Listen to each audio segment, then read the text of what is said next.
Well, they got it done in Topeka. I mean, you know, better late than never. They've been trying for this for, at least the last year or so. But this can't be it. Now, what is this? The bathroom bill, as it's been dubbed, got the override in the Senate 2 days ago. And yesterday, in the House of Representatives, they overrode Governor Kelly's veto on the bathroom bill. The bill makes it so that in government buildings, you need to use the bathroom that identifies with your sex at birth. That's what you need to use. So listen, I mean, it's an 80-20 issue. It's a no-brainer. They got it done. Okay, great. I'm happy about that. I agree with it, obviously. As the father of 3 daughters, I believe that my girls should not have to go into the bathroom with a biological male. Okay? Simple as that. Slam dunk. It's all over. Let's go. But, of course, there was controversy around this yesterday. Here's my thing. I'm glad they did it. It's the right thing to do. I have questions about implementation, and I don't want to see Kansas Republicans frolicking around the state this summer with very few wins to talk about outside of the bathroom bill. This can't be it. So first off, let's talk about implementation. What are we looking at here? So this is one of those deals where, okay, what happens if you do break this law? Well, you're looking at a penalty that could carry up to a $1,000 fine and potential criminal charges. All right. Not opposed to that. How are you implementing it? In government buildings, are there cameras outside of the bathroom? Who's in charge of that? Because you have to have proof of this stuff, right? You can't just say, hey, yeah, I saw somebody use a bathroom and that was the wrong bathroom and they shouldn't have used that bathroom. Like, I'm just spitballing. I'm glad they did it. It's the right thing to do. But like anything else in life, you can't just sit there and just say, yeah, this is the greatest thing ever. Okay, what's the implementation look like? Is anyone actually going to be charged in situations like this? Now, listen, people break laws all the time, right? Someone is speeding right now in Kansas and isn't getting caught. So you don't not go ahead with what is the correct law because somebody might break it and get away with it. However, I'm still kind of intrigued by what the actual implementation of this law is going to look like and how you're actually going to be able to potentially fine and or press charges.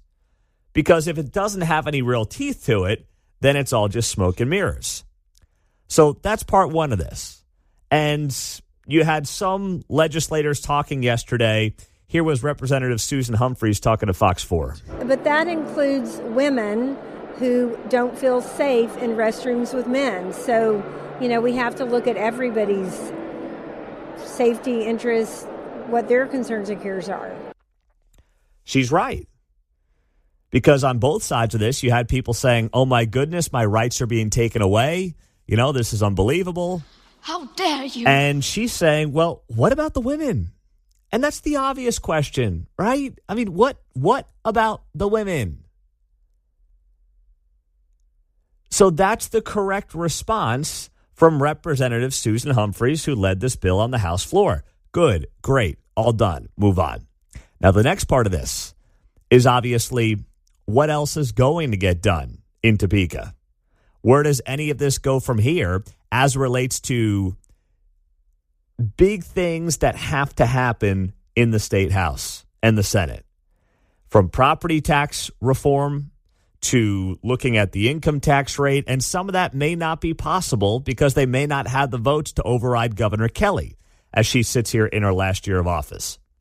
But boy, they can try. They should be trying because these are basic things that Kansans across the board are desperately looking for. And right now, it doesn't seem like there's a lot of urgency around this. And if what we get this summer is Republicans running for governor bragging about the bathroom bill, I'm going to be like, okay, I agree with you on that. I'm on board. But there's got to be more to it than just that. There has to be bigger wins than we got fleeced by the Chiefs, give us a pat on the back, And yeah, we finally got a bathroom bill done and overrode Governor Kelly's veto. It's just got to be more than that. And I'm frankly not convinced there is going to be more than that. But I so desperately hope that I'm wrong on that front. Now, there was some pushback on the bathroom bill yesterday. I want to play this clip from David Haley, a Democrat over in KCK. And I've met David Haley, good guy. Well, I say that, but then this comment I'm going to play from him is kind of extreme. I don't believe he's an extremist. I believe he may be a former Republican, if I have that right, over there in Wyandotte County. Good man. But when he says stuff like this, I just have a hard time taking him seriously when he's talking about the bathroom bill. The concern that we have by implementing this type of legislation, this discriminatory legislation where it need not be in the economic impact it have for future opportunities for our state. Future economic opportunities for our state? What are we talking about here? Future opportunities for our state? Other states that have a bathroom bill are some of the fastest growing states in the country, including Florida, that can't stop growing. No one makes a business decision, John, unless you know of some, based on whether or not a transgender person can use the bathroom of their choice. That's crazy, man. Well, and we've also given away the house on the stadium bills and star bonds and things like that. So you're on your own if you move over here, I guess. Well, it's going to be right. How that's much true. more business can we attract? We got Panasonic. Yeah, that's exactly right. We're full up. Yep. Yeah, they can't give away any more economic development money at the state level anyway. I mean, they're tapped out for a while here on those star bonds. I don't know how many restrooms Buc-ee's has, so can you imagine the implementation there, to your point? Yeah, I think I'll pass on Buc-ee's figuring is that hiring out. 120 bathroom stall monitors. That's right. That's a good point. So it's like, this is not going to impact. There's no way that this is going to have any impact on the economy. If you want to make the case against it, I'm not sure there's a great case against it, but there's no way you can say it's about the economy. There's just no way. Especially when it's just tied to the government right now. It's only about government buildings. Now, you can file complaints if it happens somewhere in a private space or something like that, but this is just about government buildings right now. There's zero impact on the economy. None whatsoever. But you know what? Unfortunately, politics makes everybody stupider by the day. That's all I got.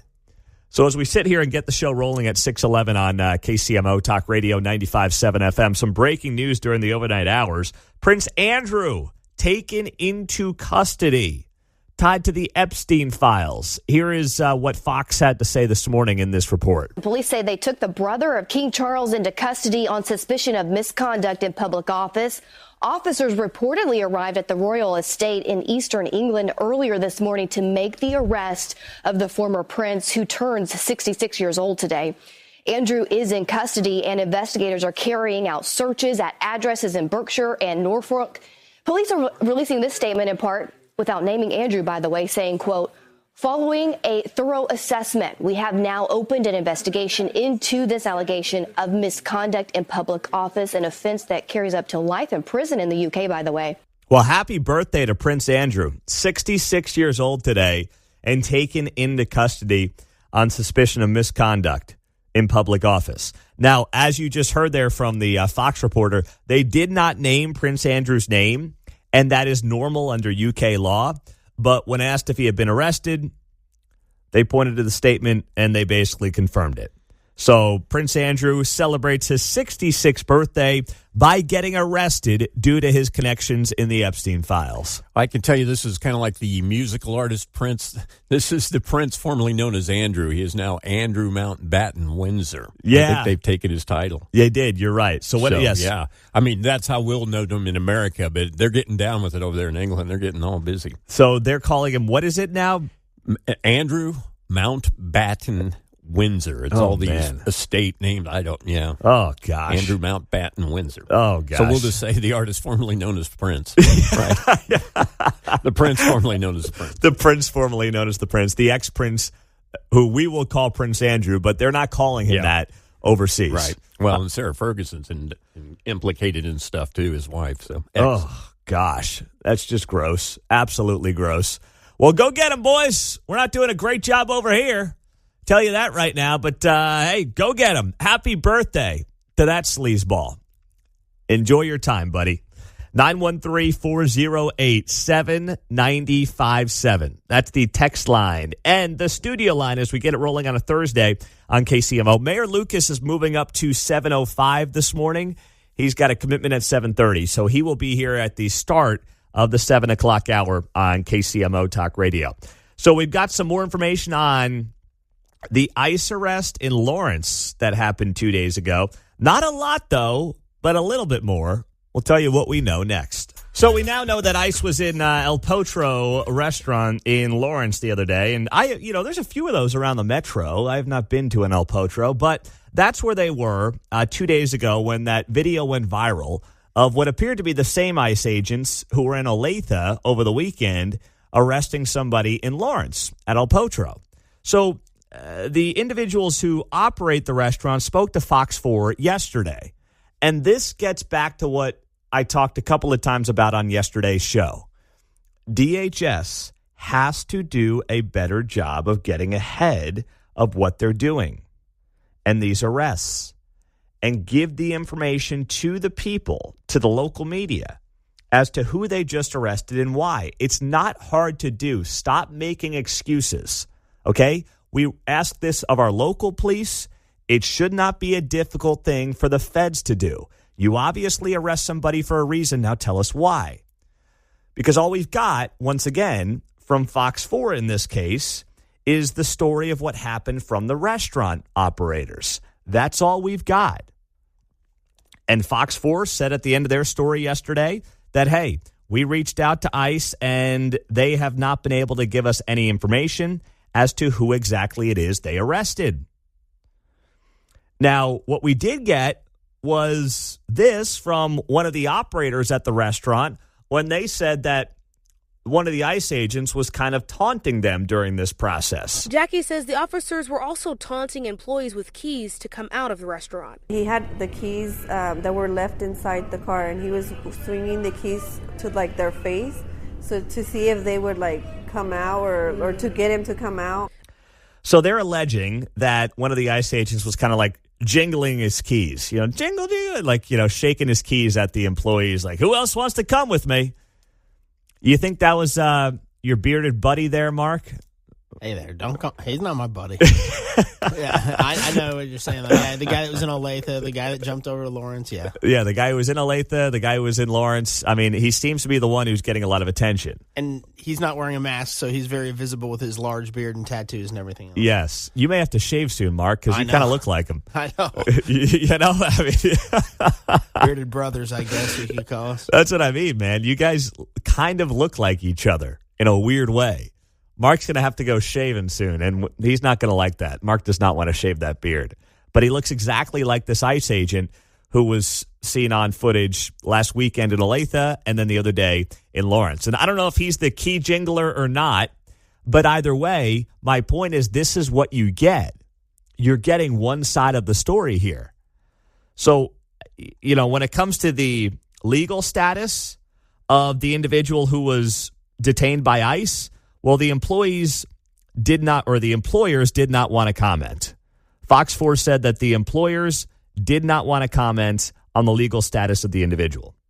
Fox 4 reached out to the daughter of the employee who was arrested, but they have not heard back. So we don't have anything else other than that. We don't also know if this person had committed other crimes while being here illegally, allegedly. We don't know anything. And now what are you starting to see? You're starting to see other media pick up on this. Now, the Kansas City Star is going to do what it's going to do. No shocker there, right? Talk about a bombshell. As predictable as the sun rising in the east and setting in the west is the Kansas City Star jumping on this bandwagon. With this story, quote, ICE did not notify Lawrence police before Kansas raid. How common is this? They note here that Lawrence police say they were not notified before federal immigration agents came to Lawrence and arrested 5 people on Tuesday, as reported by a local advocacy group. Not notifying police is legal, but was considered a courtesy before the second Trump administration, according to reporting from across the U.S. in the past year. Now, I don't have a problem with that at all because, unfortunately, way too many local municipalities have proven that they will not act in good faith. You're putting the ICE agents at risk if you, in some cases, notify local authorities. This was known as a courtesy before the second Trump. The Biden administration was looking for people. They had to ICE. They had to dust off the ICE agents, the cobwebs off the uniforms. If they actually did send one. Right? yeah, that's right.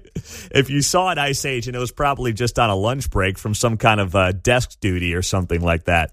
To your point there, but that's what the Kansas City Star reported. I understand why they feel like they can't notify some local authorities, which is sad, by the way, really sad. I mean, Mayor Lucas is going to be here coming up at 7:05. I'll ask him about this Facebook post he put up yesterday.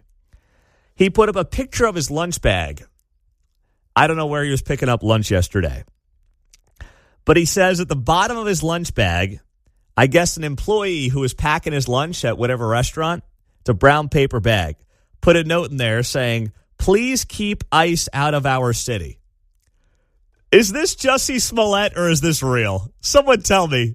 Is this Jussie Smollett losing his Subway sandwich when he got attacked by the MAGA guys in Chicago at 12 a.m. when it was 2 degrees? Or is this real? Anyway, the mayor shares a photo of his lunch bag with this note in there that says, "Please keep ICE out of our city." And he says, quote, "Placed in my bag when I got lunch today. Heard, appreciated. That's the work we'll keep doing, standing up for justice and humanity in our city and beyond." Dear lunch counters across the city, the way to communicate to the mayor is at the bottom of the bag there, I guess, huh? And I guess he wasn't at Chick-fil-A, I'll say. Right? Yeah, it was. I could tell it was not a Chick-fil-A bag. Chick-fil-A has the white and red bags. Yep. This was a brown paper bag of some kind with little stars on the side. So he shared that yesterday. But either way, made for a good social media post, I guess. I saw that. I wondered if he had gotten a note that said, "Please get an ICE detention facility in Kansas City." If he would have shared that. Not a chance. That's funny, though, Mark. Here's the other thing about the mayor. His cell phone is publicly plastered all over social media. He gave out his cell phone. I would never share it on the air, but he gave out his cell phone when he ran for office 7 years ago. So there are ways to get to Mayor Lucas without having to put little Post-it notes napkin notes in his lunchbox. But I will ask him about this note that he got when he's on the show at 7:05 this morning. It'll be early this morning here on KCMO Talk Radio, earlier than his usual time, and see what the deal is here with the story that he got. Because if the note says, "Please keep ICE out of our city," and he says here, "That's the work we'll keep doing," well, are you saying that you're going to get in the way of federal law enforcement doing its legal job? You don't have to like it, but getting in the way of it is exactly why ICE can't tell some of these city leaders, "Hey, we're coming here."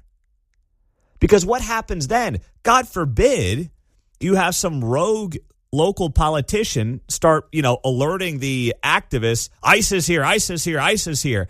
And then you potentially risk conflict, which nobody wants right now between regular people and federal ICE agents. That's not good for anybody. And when you have, the mayor posting something like this, do you think ICE is going to start alerting the mayor's office and KCPD, "Hey, we're coming"? Because then you're asking for trouble. And that's not good for anybody. So I understand why they feel like they might not be able to tell local authorities, "We're coming." Lawrence is a self-proclaimed sanctuary city. What are they going to do? Tell the local authorities? For what purpose? Coming up next on KCMO, the news is 2 minutes away. And then, speaking of all this ICE stuff, oh my gosh, the post on social media about my guy Springsteen is killing me next. On the streets of Minneapolis. So Springsteen's all in. I mean, it pains me to say it, man, but Springsteen is all in right now, full-blown TDS. He is doing his tour he announced 2 days ago. And he's kind of now become the center of the political, cultural, musical world where it all converges in the one place after he announces this tour a couple of days ago called the No Kings Tour. And Jamie Raskin, congressman who he shows up on cable news every once in a while. He's out of Maryland. He posted on social media about the Springsteen tour. And that song, by the way, was Streets of Minneapolis, where Springsteen's going to start this tour coming up on March 31st. It will probably be the first Springsteen tour I will miss out on in at least 15 plus years. Jamie Raskin writes here, America has no kings, but we've got one boss, and his name is Bruce Springsteen. Unlike our foe king, the boss fights for freedom and democracy for everyone. I cannot wait to hear him sing Streets of Minneapolis loud enough to rattle the walls of what's left of the White House. Oh, my gosh. This is like out of theater class. This is so dramatic. This is why our politics is broken, not even because of the left versus the right, but because you have people who are actors. They're basically government-subsidized actors. They couldn't make it on Broadway. They couldn't make it in Hollywood, so they ran for office. Jamie Raskin writes, maybe the president will counter-program when Springsteen comes to town by singing a love affair to Jeffrey Epstein and Ghislaine Maxwell at the Trump Kennedy Center, another American institution Trump is bulldozing. Jamie Raskin writes here, congressman out of Maryland, I've been to 13 Springsteen and the E Street Band concerts as well as his Broadway show, and I can feel it in my bones. Bruce and the band. I can't read it with a straight face. I can feel it in my bones. Bruce and the band are going to bring a rock and roll resurrection to America and a rock and roll exorcism to Washington, D.C. This may be the hottest ticket on the planet. I'll be very much out in the street when they come to town. I mean, I can't help but laugh. I love Bruce's music. I will be so far away from this tour, John. But can I tell you something? I had a dream last night. I had some weird dreams. I don't know. It's like I was on some drugs or something. It was strange. Mm-hmm. And in my dream, I was at a Springsteen show last night. And how'd that make you feel? Well, here's the thing.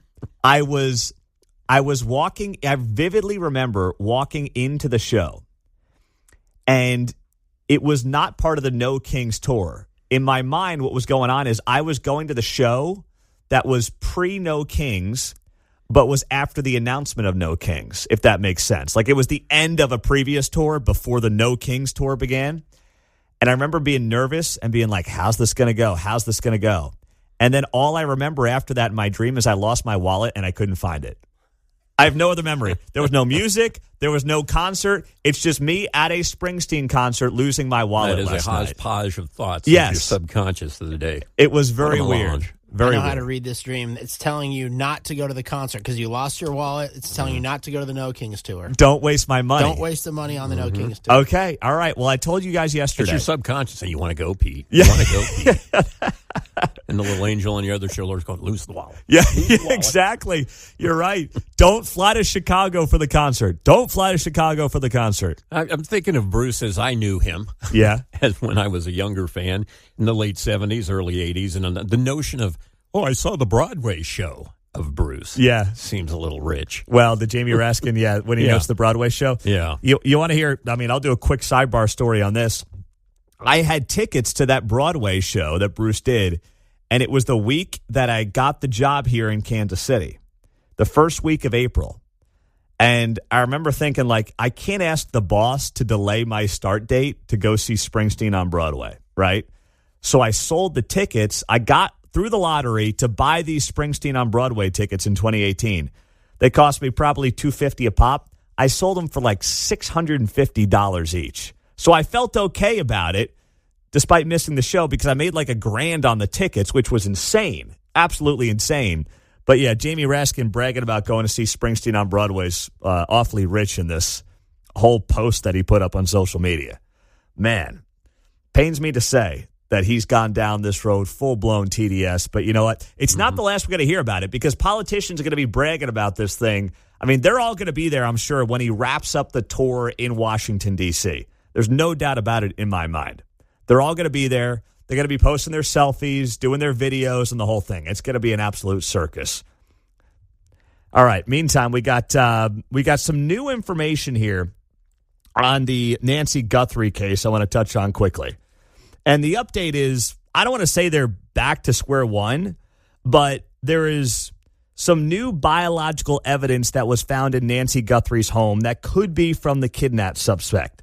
We know that those gloves that were recovered about 2 miles away from Nancy Guthrie's home did not come back with any good DNA they could use, right?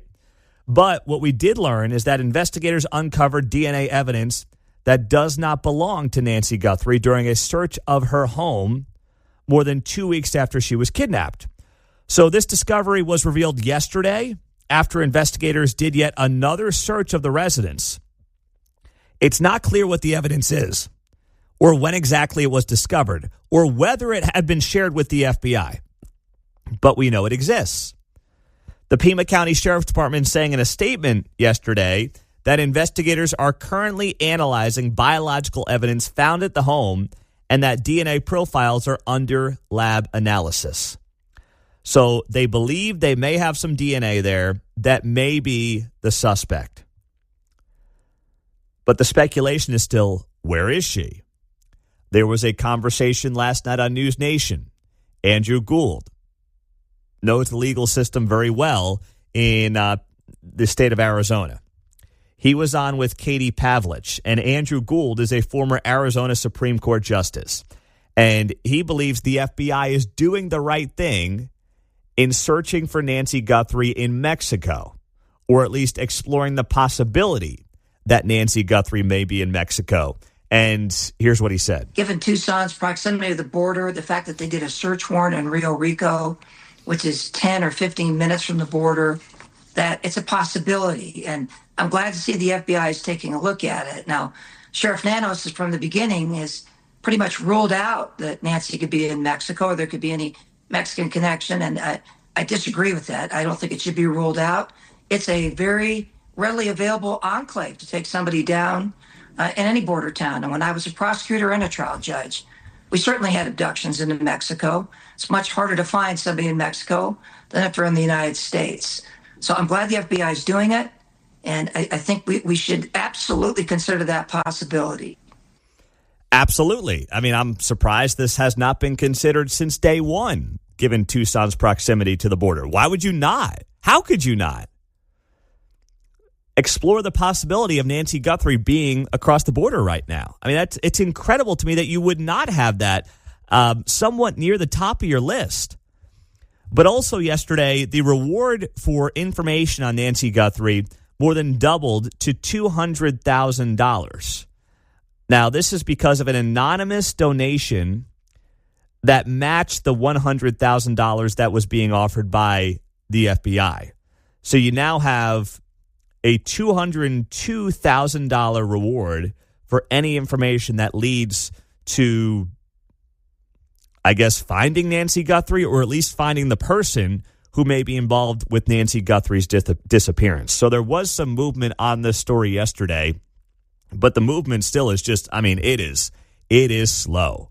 It is really slow. We had Mayor Lucas on early this morning. He had a commitment at 7:30, so we just got done with him. And if you didn't know, when he took the shot at Bobby Kennedy, talking about snorting cocaine off of bathroom toilets, that was from a podcast last week.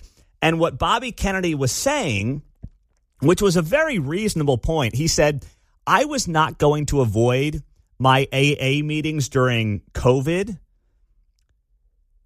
because the disease of alcoholism was going to kill me. I was not going to be afraid of a germ like COVID when I had snorted cocaine off of toilet seats in my heyday. That was the context of those comments by Bobby Kennedy. Just so we're all on the same page. All right. Alfonso in Blue Springs, go ahead. I just wanted to call and say I really appreciate your professionalism and letting him get his BS off, and you don't push back. That's a very hard skill to acquire. So I really appreciate you. Well, I mean, listen, I pick and choose my spots, and what I did there, I mean, what I tried to do there was follow up by saying, what is your threshold on when ICE should be arresting somebody? And then, of course, the mayor elected to compare a potential ICE raid or an ICE arrest to somebody going 41 and a 35, which, you know, whatever you think of that is your prerogative, but that's where I wanted to take that conversation. So we appreciate you, man. When we grow up, we all want to be like you. Don't say that, Alfonso. You're going to get yourself in trouble, man. Do not say that. See you, brother. I appreciate it. Have a great day. Paul in Kansas City, go ahead, man. Hey, Pete, great interview. You know, I like the mayor. I disagree with him on 95% of the policy, but you can tell he's regurgitating the national Democratic platform. But he didn't talk about the administration. He said, I'm going to talk about the administration gives us enough ammo to down. What about the gas at $2.39? What about the Trump accounts? What about the trade, getting our trade back up? He didn't talk about that, so that's fine. But you can tell he's postured for the national level. I can hear it in his tone, you know, immigration. Well, they're our neighbors. They keep saying this nationally. Well, your neighbor's a pedophile, guy. Come on. Yeah, I mean, yeah, great interview. That's what I mean. It's like, when are you okay with ICE arresting somebody who shouldn't be in the neighborhood, right? When do you want that person to no longer be your neighbor? That's right. And that's right. I think that you got to really you got to pin them down on those things. But you're right. One thing I want to ask the mayor when we talk next is, like, what's his deadline for announcing whatever's next? Because there's something next. Tom in Midtown. Go ahead, Tom. Hey, good morning. Thanks. Love your show. I'm disappointed with the mayor. He visited Lincoln Prep last week, and he could have done so much there by saying, I expect you to do well. I expect you to work hard. I expect you to do well in life. I expect you to respect your family. And you can be mayor. You can be the president. But instead, he sowed the seeds of victimhood. Their message was, I expect you to protest. You've got so many things to protest about. And I'm just disappointed in that. He had a chance to be the father to so many of those children that don't have it. Obama was the same way. He didn't take advantage of his position, and he could have done so much good. Now, where did you? I didn't see that. I thought I saw something on social media. He was at Lincoln Prep, but where did you see what he actually said? Out of curiosity, I think it was probably on one of the news stations channels. Okay. Yeah. All right. Well, I can't say that shocks me, Tom. I appreciate the call. I did see that he was there as well the other day. 913-408-7957. Steve in Olathe. Got a minute, Steve. What's up? Yeah, Pete, love your show. Mayor's a slick version of Newsom out west. And, you know, I'd like to say, as a Republican, I think we can do a better job communicating our plan, you know, and our vision with immigration. But where was all the concern during the wide open borders? Yeah. Where was all the checks and the background checks to make sure we weren't letting pedophiles and, you know, rapists and murderers into our country? Where was all that concern? Because all of a sudden we have all this concern with how we're doing it. Well, we're cleaning up your mess, okay? And that's what I'd like to say. And as far as you know, I'm a construction worker building houses, and these house builders are out here paying some of these illegals cash, no taxes, no employment, undercutting my labor. So I got to pay my guys, you know, a fair living wage. Yeah. And it's hard to compete. It's hard. That's all. I get it, Steve. I got to run, my man. But thank you. I appreciate the point. And listen, I know that industry in particular gets hit hard by this specific issue. I got to keep beating the drum because we're watching this play out in real time. The Trump administration is failing on the PR side of their ICE arrests and detainments. And because they are in their Washington, D.C. bubble, they don't understand what's happening in local cities and local communities with local media all over the country. And yesterday, you saw more examples of this around Kansas City. So we've had these ICE raids raids, I'm using that word a little loosely. You've had ICE detainments in Olathe last weekend, right? You had arrest detainments in Lawrence a couple of days ago. And obviously, because that's like the hot topic of the day and the week and the month and maybe the year, it's getting a lot of attention. I mean, one guy at a Mexican restaurant in Lawrence gets detained, and you got Kansas City media. There was a backup on K10 yesterday getting out to Lawrence because of all the vans shooting out that way. Got to get on that story. One guy detained. I mean, as Quentin Lucas said last hour on the show, hey, yeah, Obama, deported millions of people. My goodness, imagine if there was that kind of media coverage then around like one guy at El Potro in Lawrence getting detained by ICE. I mean, you would have had to have a news staff that's 10x the size of what they are right now to keep up with all this stuff. But, well, because of who's in power, that's how this unfortunately goes. But what the administration is missing the boat on is the fact that they're not giving any clarity or information on who these people are. So like last night, all the local media is out in Lawrence. They're covering this arrest of this guy at the Mexican restaurant El Potro. And Fox 4's out there. They do their package. They talk to the operators of the restaurant. They tell their side of the story. They talk about how, scary it was and everything else. And then here is how the story ends on Fox 4, which some of you may have seen last night. We did ask about the legal status and documentation of that employee that was detained, but they did decline to comment on that. And then we also reached out to ICE today to ask them, why are people being detained here in Lawrence and what for? We have not yet heard back, but we will make those updates known on Fox 4 KC when ICE gets back with us. So you have the sob stories going on right now. You have one side of the story happening. You have the lady 2 days ago who was filming one of these ICE arrests. There was like 5 of them in Lawrence a couple of days ago. 5 in the entire city of Lawrence. And, I mean, you would have thought the whole place shut down.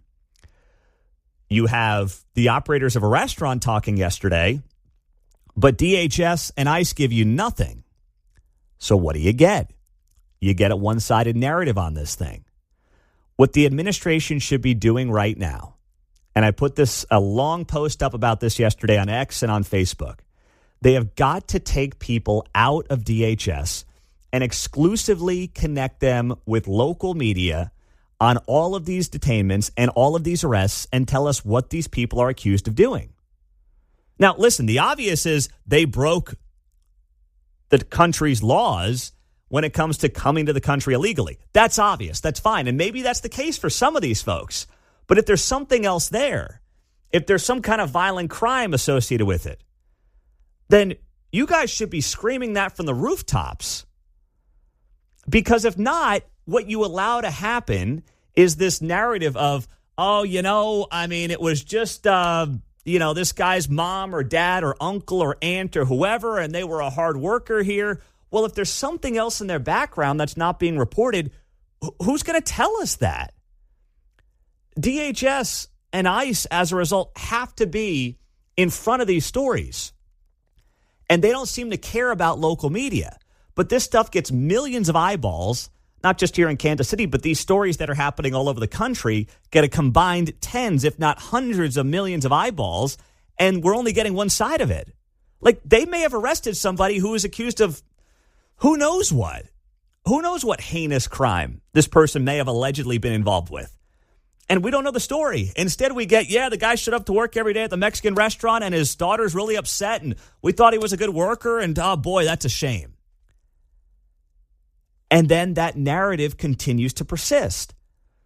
And what does the administration do? They're so hyper-obsessed with the national media and they're so hyper-focused on social media that they may put some of this stuff on there, but that doesn't get to the root issue and what's happening in places like Kansas City. They're hurting themselves, and they're the last ones to apparently realize it. Now, I posted this yesterday, and a lot of people on Facebook, I don't watch local news. I don't care about local news. You're not the target demographic, okay? I get it. You don't trust local news. You don't trust any news. I appreciate you listening to this show and trusting us. I'm grateful for that. But you're not the target demo here, okay? There are millions of impressionable people around the country who will see a headline from their local TV station, who will get something from the local news. Not that they're locked in every night at 6 p.m. watching local news, but they see enough things on social media, and no one's doing enough about it. And if the administration took a handful of people in DHS, stop finding excuses for the administration, okay? Hold them accountable. There are 260,000 employees at DHS. 250,000 people. That's 3 Arrowhead stadiums. You're telling me you can't find a few bodies to interact with local media? I mean, I've tried for a week to get a hold of somebody to figure out what happened in Olathe. What's going on in Lawrence? I'm not getting anything. I can't get anything. It's like, let me help you. What's going on here? What's happening? And we get absolutely nothing. And as someone who is supportive, by and large, of what the policies are and is looking to get some details on who these people are and who they're detaining, and I can't get anything, and then Fox 4 is like, yeah, we reached out, we didn't get any comment. By the time they get a comment back, the story's over. You guys lost the narrative. Alex is on KCMO. Hello, Alex. Good morning. Morning, Pete. I really don't think it matters what they tell us. Mayor Quinton Lucas, for example, this morning, he talked about that guy being arrested, and he said he did nothing wrong other than he was here illegally. Look at everybody up in Minnesota. I mean, there's people up Hold there. on, Alex, you're proving my point, though. Quinton Lucas can say that because we don't know what happened. If DHS came out and said, listen, this guy's accused of God forbid, rape or some kind of violent crime, he can't say that nonsense anymore. Well, here's the deal. They're all here illegally, and okay, that's a crime. But now you've totally changed the conversation. My point is, if you are arresting these people and they have violent crimes allegedly in their background and you give us that, then Quinton Lucas or anybody else can't say exactly what he said on this show this morning. But the point is they're all here illegally. If they're being deported and if they're getting arrested by ICE, they're here illegally. So no one should have a problem with that at all. And if guess what? People do. Okay, so you got to win them over. Get out of your bubble. You got to win them over, man. Okay, you can't just sit here and tell me that. You got to play the game and be smart about it because there's not people who all agree on that. Well, yeah, but back to the deal is you got Quinton Lucas, you got everybody up in Minnesota. Everybody is against everything Trump does. It don't matter if he smiles left instead of right. It doesn't matter what the heck the man does. Everybody's mad about it. That's fine, but stop turning him into a victim, okay? The guy's not a victim. He's won the presidency twice. He's almost been killed twice. He's smart. He's savvy. He's got the street smarts. He's got the right people around him. Start holding him accountable, too, for staying two steps ahead of the media here. Hey, Pete, one last thing. He's actually won it 3 times. Good okay, day, man. That's fine. That's all good. However you want to frame it. But once again, that's Alex taking the conversation and spinning off of it, which is really what I'm not trying to do right now. I mean, it's just we've got to be able to understand what the media is going to do and then think a step ahead instead of just complaining about it after the fact. Okay? Jeff and Shawnee, go. Hey, great call. Hey, I got 2 things here. When Clinton says, Obama did it so much better, we need to go down that path. We don't have the social media that we had back when Obama was in there. They can get on the phone and tell you where ICE is in 5 minutes. And my other point is this. I got home from out of town Tuesday, and I'm driving down 67th Street. Northwest is having a protest, anti-ICE, right? Well, I got neighbors in my neighborhood that are teachers, so I reached out to one. I said, hey, dude, my eyes deceive me. What's going on? He goes, yeah, we had an anti-ICE protest today. It was put on by the students. I said, cool. I said, well, why were they able to do that? She goes, it's their constitutional right to protest. I said, okay. I said, well, what about, did they have anybody taking their side as far as pro-ICE? She goes, no, I don't think so. I said, that's what I'm talking about. You need to get 2 sides of the story. You need to quit getting these kids being decisive in high school. And then she told me, she goes, we got kids getting kidnapped in the middle of the night here in Johnson County and taken away. I said, I don't know anything about that, but if their parents were criminals, yeah, they're keeping the kids together. So that's where we're at.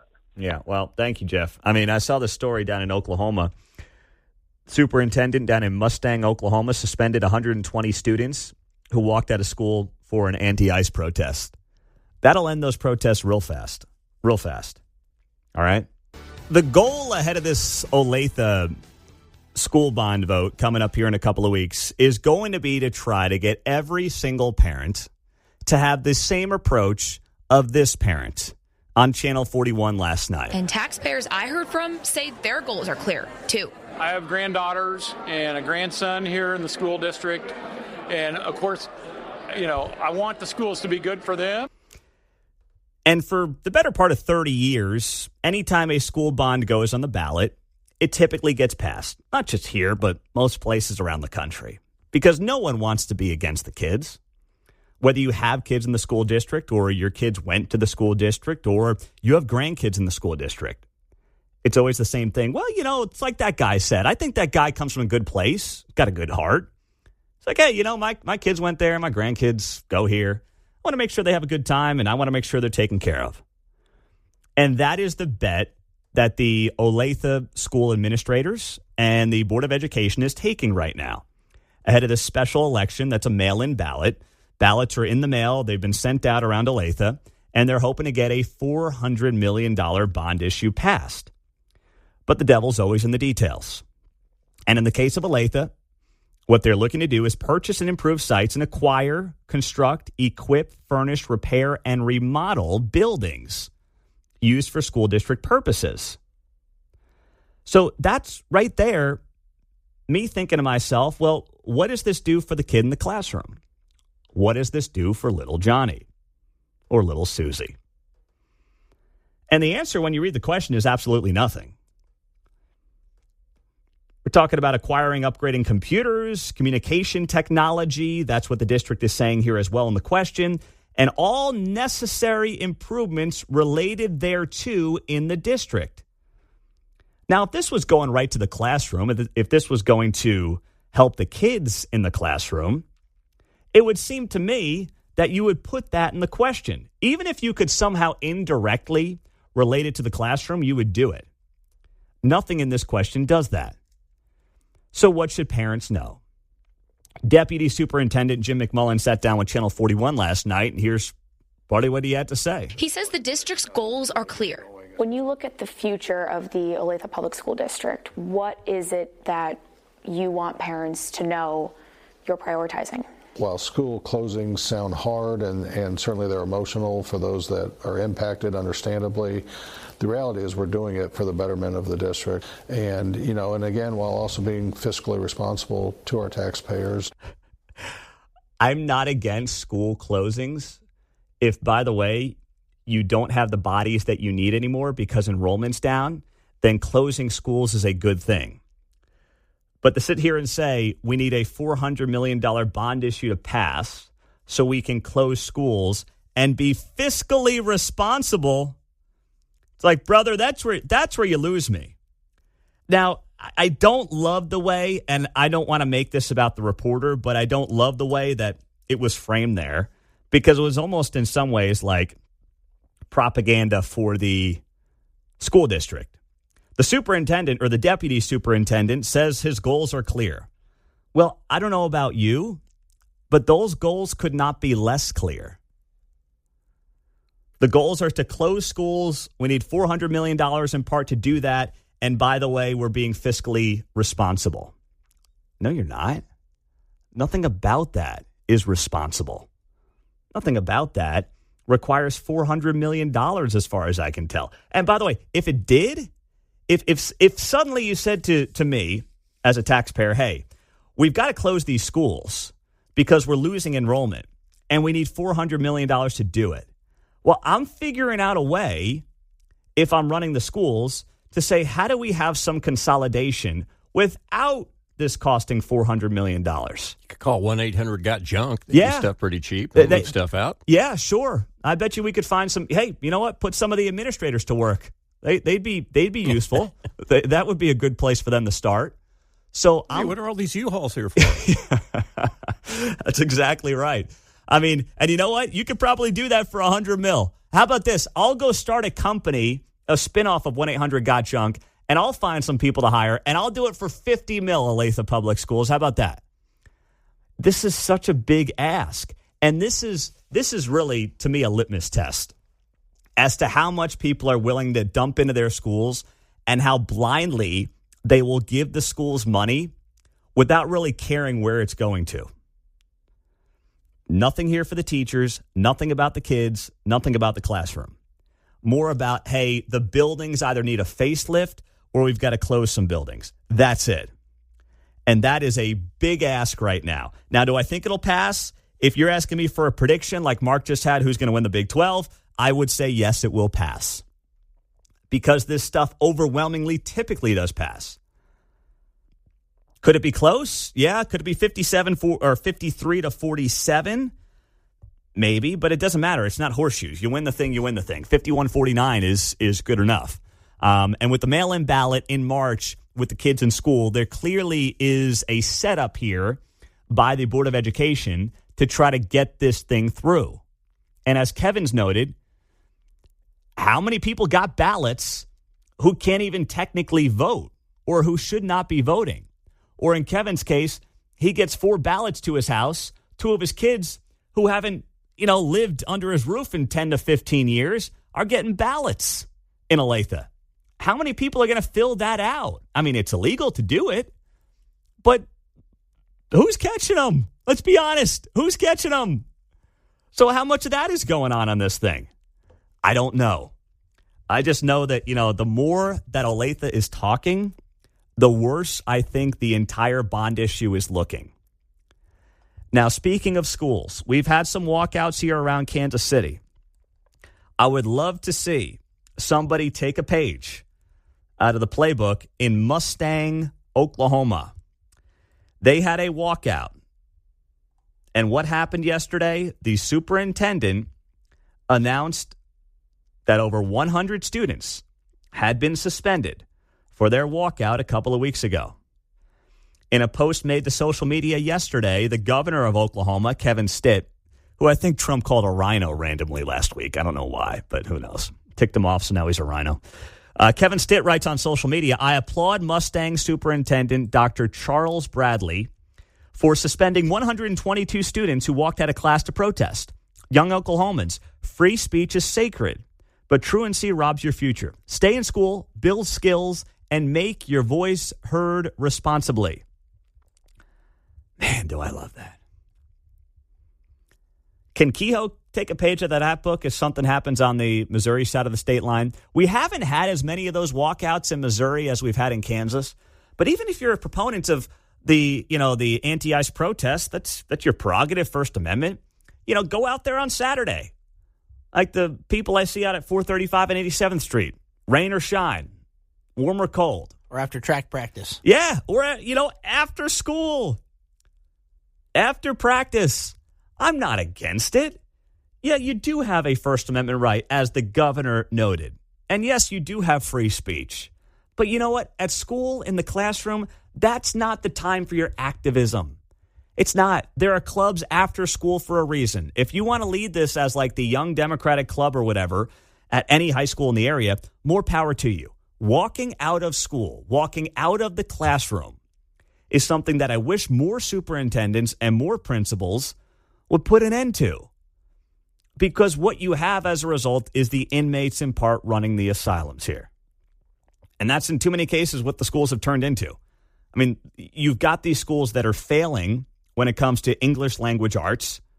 Kansas Policy Institute and the Show Me Institute on both sides of our state line have on their website the proficiency rates for math and English at schools all over Kansas and Missouri. And what is very clear is that kids are underachieving, despite spending more time in the classroom than ever before. So what's that all about? And now we're going to do walkouts mid-school, middle of class? No. No, we're not going to do that. No way, no how. Not a fan of it. And it's about time that somebody put their foot down. 913-408-7957 is the text line here on KCMO. The school put out a statement. Mustang Public Schools is aware of recent statements issued by lawmakers regarding student walkouts that have occurred across the state. And they basically bailed on saying anything about their schools. So go figure. All right, let's go to Mike. He's in Olathe. Mike, good morning. You're on KCMO. Mike, you're in Olathe. What's up, man? Oh, I went. Sorry, I got it reversed. Mike in Olathe. Sorry, go ahead. Yeah, no, what we got, I think about these, this is almost becoming like white noise. You get to see you at the poll in the morning, and then you have National Prayer Breakfast or National Prayer Days where kids meet, you see it. There's other things they could do. You don't have more impact is if the schools want to organize or teach it, do it before school, where there's more of an impact instead of this white noise or leaving a school in the middle because it does nobody no good and everybody wants to turn it off. But, I mean, if you want to have an organized one, that's real protest. It's structured. and then they can get their message out in more cohesion. And then you could also have folks that were on the other side maybe meeting. Now you've got something, but this is almost becoming white noise because they're just getting out of school. You know what I mean? Half these kids don't know what they're doing. Well, that's that's what it looks like. Kids who just want to skip class, right? They don't want to do calculus or whatever. So it's like, yeah, sure, I'll just go walk around and hold a sign, I guess. Yeah, I mean it's groupthink. It's just pure stuff. It's weird. But you got some teachers that love it because they're against everything that's going on right now anyway. But I mean, just see you at the polls is great. It's fantastic. Well, it has a message. If you want to do it for the other thing, fine. But let's have some more organization, school districts. Good gosh. Yeah, no, you're right about that. 913-408-7957. What should be done in the wake of Oklahoma apparently suspending students for walkouts during school?